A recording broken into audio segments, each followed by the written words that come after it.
जय शिव गोरख। प्रिय श्रोताओं, आप देख रहे हैं वाल्मीकि रामायण और आज आप सुनेंगे वाल्मीकि रामायण का भाग 151 तथा उत्तरकांड का भाग 15। पिछले भाग में आपने सुना कि रावण युद्ध में इतना मस्त था कि उसे ये नहीं पता लगा कि उसकी बहन शूर्पणखा भी विधवा हो गई। उसने अपना बहनोई भी मार दिया। उसके पश्चात उसने अपनी बहन को घर के पास पंचवटी में भेज दिया। दंडकारण्य वन में जाकर वह रहने लगे। इससे आगे की कथा आज इस भाग में सुने, भाग 151 में।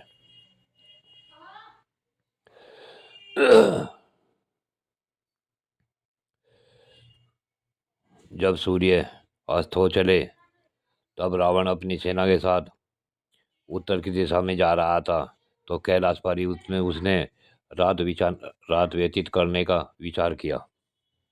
उसने वे अपनी छावनी डाल दी। वह विशाल सेना गहरी निद्रा में निमग्न हो गई, परंतु पराक्रमी रावण उस पर्वत के शिखर पर चुपचाप बैठकर चंद्रमा की चांदनी से सुशोभित होने वाले उस पर्वत के विभिन्न स्थानों की नैसर्गिक छटा निहारने लगा। मधुर कंठ वाले कामार्थ किन्नर अपनी कामनियों के साथ ही वहां राग युक्त गीत गा रहे थे, जो कानों में पड़कर मन का आनंद बढ़ाने वाले थे। वहां से कुबेर के भवन में गाती हुई अप्सराओं के गीत की मधुर ध्वनि घंटानाद के समान सुनाई पड़ती थी। वहां विविध कुसुमों के मधुर मकरंद से के पगार से मिश्रित सुगंध वायु, मंद मंद बहती हुई सुखद वायु रावण की काम वासना को बढ़ा रही थी। वहां की आकर्षक गुण, रजनी की मधुबेला, चंद्रमा का उदय, इन सभी उपकरणों के कारण वह महापराक्रमी रावण काम के अधीन हो गया और बारंबार लंबी सांस खींचकर चंद्रमा की ओर देखने लगा। इसी बीच समस्त अप्सराओं में श्रेष्ठ सुंदरी पूर्ण चंद्रमुखी रंभा दिव्य वस्त्राभूषणों से विभूषित हो उसी मार्ग से आ निकली।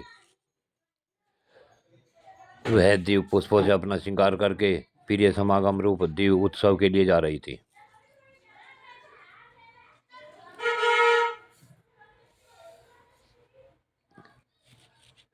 वह सेना के बीच से होकर जा रही थी, अतः रावण ने उसे देख लिया।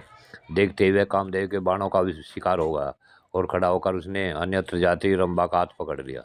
बेचारी अबला लाश से गड़ गई, परंतु वह निशाचर मुस्कुराता आवाज से बोला, हे वरारो, हे कहाँ जा रही हो? किसकी इच्छा पूर्ण करने के लिए स्वयं चल पड़ी हो?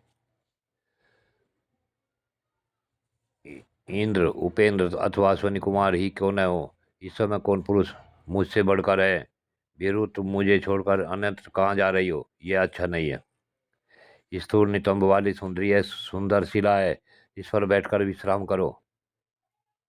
वह मुझसे भिन्न नहीं है, मैं ही संपूर्ण लोकों का अधिपति हूँ, तीनों लोगों के स्वामी का भी स्वामी तथा विधाता। वह दशमुख रावण आज इस प्रकार विनीत भाव से हाथ जोड़कर तुमसे याचना करता है, सुंदरी मुझे स्वीकार करो। रावण के ऐसा कहने पर रंभा कांप उठी और बोली, प्रभु प्रसन्न होइए, मुझ पर कृपा कीजिए। आपको ऐसी बात मुंह से नहीं निकालनी चाहिए, क्योंकि आप मेरे पिता के तुल्य हैं।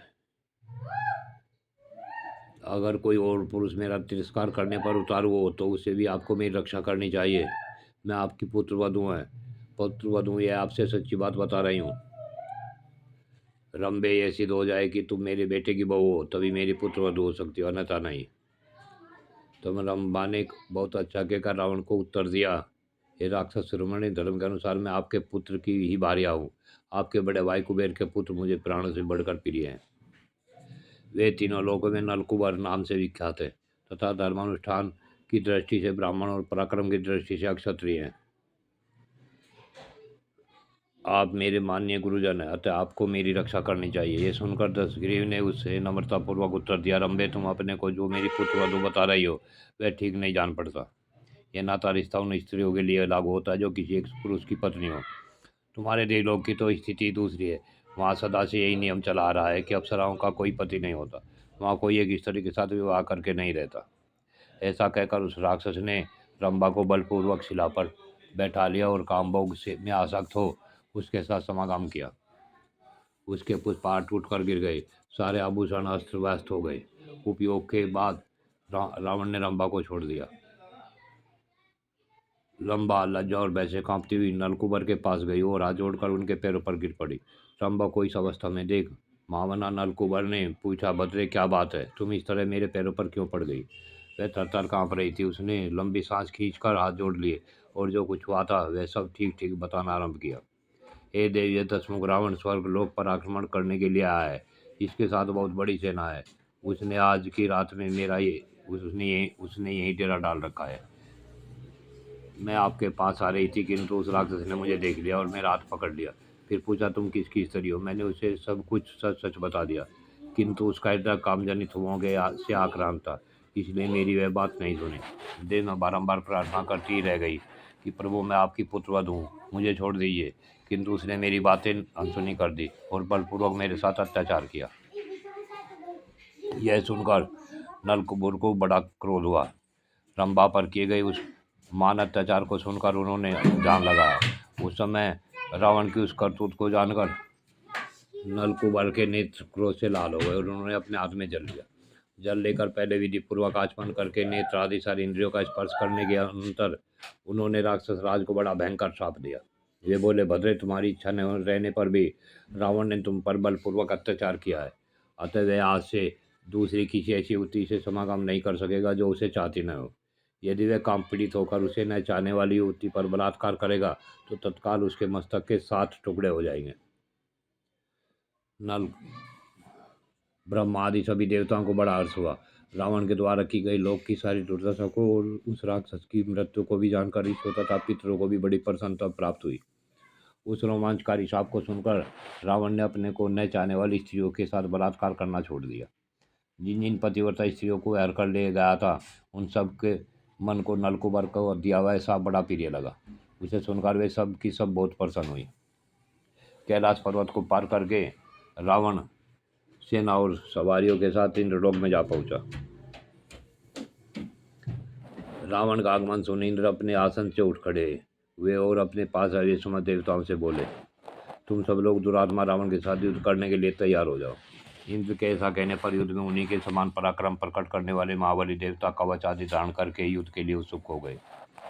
देवराज इंद्र को रावण से भय हो गया था, अतः वे दुखी हो भगवान विष्णु के पास आए और इस प्रकार बोले, हे विष्णुदेव, मैं राक्षस रावण के लिए क्या करूं, और वह अत्यंत बलशाली निशाचर मेरे साथ युद्ध करने के लिए आ रहा है।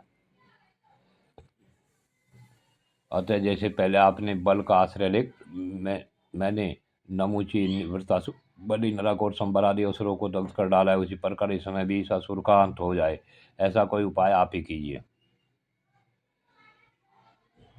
हे देवदेव, आप ही मुझे कोई ऐसा और उपाय बताइए जिससे मेरी विजय हो। क्या आप स्वयं चक्र और तलवार लेकर रावण से युद्ध करेंगे? इंद्र के ऐसा कहने पर भगवान नारायण ने कहा, देवराज, तुम्हें भय नहीं करना चाहिए। मेरी बात सुनो। पहली बात तो यह है कि इस दुष्ट आत्मा रावण को संपूर्ण देवता और असुर मिलकर भी नहीं मार सकते और न ही परास्त कर सकते, क्योंकि वरदान पाने के कारण यह इस समय दुर्जय हो गया है। सुरेश्वर, दूसरी बात जो मुझे कहनी है इस प्रकार है, तुम जो मुझसे कह रहे थे आप ही उसके साथ युद्ध कीजिए, उसके उत्तर में मैं कह रहा हूँ कि इस समय युद्ध स्थल में राक्षस समक्ष रावण का सामना करने के लिए नहीं जाऊंगा। विष्णु का यह स्वभाव है कि मैं संग्राम में शत्रु का वध किए बिना पीछे नहीं लौटता, परंतु इस समय रावण वरदान से सुरक्षित है, इसलिए उसकी ओर से मेरी इस विजय संबंधी इच्छा की पूर्ति होनी कठिन है। परंतु ये देवेंद्र, सत्कर तो मैं तुम्हारे समीप इस बात की प्रतिज्ञा करता हूँ कि समय आने पर मैं इस राक्षस की मृत्यु का कारण बनूंगा। मैं ही रावण को उसके अग्रगामी सैनिकों सहित मारूंगा और देवताओं को आनंदित करूंगा, परंतु यह तभी होगा जब मैं जान लूंगा कि इसकी मृत्यु का समय आ पहुंचा है। देवराज, ये सब बातें मैंने तुमसे बता दी। महाबलशाली सचिव बल्लभ, इस समय तो तुम्हें देवताओं सहित जाकर उस राक्षस के साथ निर्भय युद्ध करो। उसके बाद रुद्रादित्य, वसु, मरुदगण और अश्वनी कुमार आदि देवता युद्ध के लिए तैयार होकर तुरंत अमरावतीपुरी से बाहर निकले और राक्षसों का सामना करने के लिए आगे बढ़े। देवताओं का दानवों और राक्षसों के साथ भयंकर युद्ध छिड़ गया। भयंकर कोलाहल होने लगा और दोनों ओर से नाना प्रकार के शस्त्रों की बौछार आरंभ हो गई। इस पर